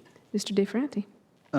So I know equity is personally felt by you, Mr. Belcher, and I know that your team really appreciate it. Really glad to hear at the RPC. I assume that with the change in providers, the service, the inclusion will continue there. I'll not forget soon the 2x2 we had where we talked about use speed to work on, you said the end of the year on this coming back to us, and that's fine. I don't want to rush it, but I also do want to know that I'm leaning forward just like my colleagues. I don't know if you have anything to add on that piece. And then I would just say it's good because the FCC and all the legal framework is complicated. I'd want to stay in touch on a monthly or basis with the legal framework. But Great. That's it. Thank you. All right. Well, I too appreciate the work on equity and breaking it out by demographic, which of course when I was on the school board we did a lot of, and that really, it shows it's a whole, you think 8%, that's not too bad, and then when you look at different groups, you realize it's really an issue, and points up the need for it, because we just, if we're going to thrive as a community, we're always looking about getting more people involved in tech. If they don't have access, it's not going to happen. Question, now that we're all on the cloud, which is a really good thing, does that protect us from ransomware? I assume it helps, but not completely. Well, Richard come up here and talk about it, but and again, thank you for investing in this, because this is one of the most important things. As we said, we've talked about, many in the region focus on human time. What we've done is invest in a product and services that are going to equate to internet time, and that means we can move faster to identify problems and anomalies and act on those. Richard, you want to talk a little bit about that? Yeah. So we're at the beginning in some ways of a cloud journey. You all experience the kind of most basic cloud service being Microsoft Office 365 for your email and Word and Excel. The more you get data into those cloud systems, the more your Word docs live in OneDrive and not on a C drive of your machine or on a USB drive. The more they live in those cloud systems, the more you create in those cloud systems. They're built to withstand things like ransomware by having snapshots of previous versions. So you can, somebody stole this document or encrypted it, let's roll back a day or 2 days. Very early in the journey for us. We have tremendous amounts of data, as Jack and John mentioned, right? 45% of which has just been created in the last year.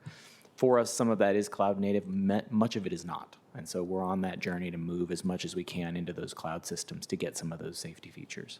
Well, that's great. It's interesting because I often think for resilience, you want to have old-fashioned technologies too, like ability to write signs. There's some real, and I'm just realizing we've moved forward. The cloud will be the thing, and the old-fashioned will be your hard drives and your thumb drives and things, Yeah. which probably sometimes as a backup is not a bad idea to have as well. Yeah, no, that's great. Thank you. And I really appreciate what you're doing because that's the whole resilience. I mean, it's one of these things you don't think about it until all of a sudden you can't get into your computer, you can't get into your account, or you can't find out what you need to find out. So really appreciate that.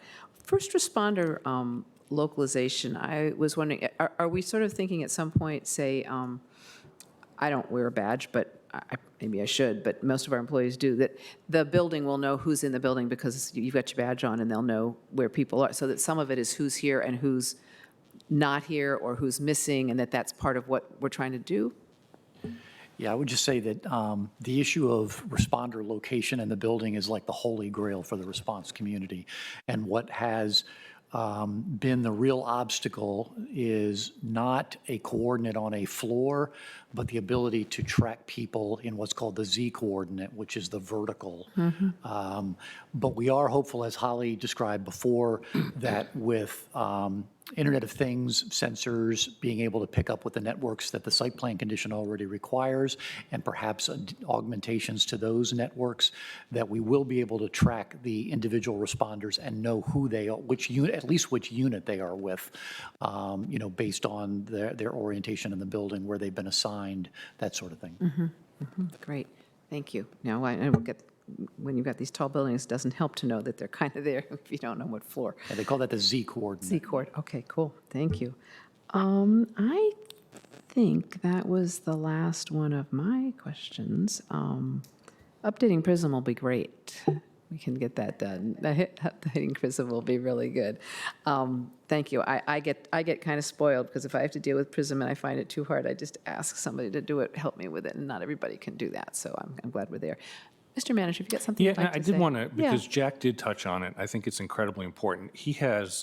Jack does a great job, has a phenomenal team of people around him, and any of the individuals who work for DTS could choose in a crazy moment to go to work for Amazon or another corporation and make a lot more money. So we not only appreciate that, but the talent pipeline, which is, I know, something you're very much focused on, is something that Jack has been spending a lot of time on, because our best promise will be to take kids who are currently in the Arlington Public Schools as they work through the process and get into a college and give them an opportunity and almost a guaranteed landing slot, because we have, and I know Richard A. could talk a little bit about it, we're glad we were able to fill one slot. It's not only hard, may become almost impossible for us to get the talent that we need. So I want to compliment Jack and the department and our HR staff for focusing on that. That is the one thing, I don't stay up at night, but if I were, that would be the one thing that kept me up. Right, right. Well, those of us in public service, and I think it's all of us here, it obviously isn't all about the money, because I think everybody at this table could be getting a whole lot more money somewhere else, so it's not always about the money. But we do have to have enough to survive on, which will be another budget item when we get to our salaries later. I'll just put that little PSA out there. Thank you, Mark. I think we are done for thank you, everybody, for coming. Appreciate you being here. We are going to be back here on Tuesday, March 17 at 3 p.m. Thank you so much Oh, for your thank time. you. No, thank you for everything you do. I only understand some of it, but I see what comes out the other end, and it's great. Thank you so much. Really appreciate it. Keeping us safe, too. Thank you. Yeah. All right.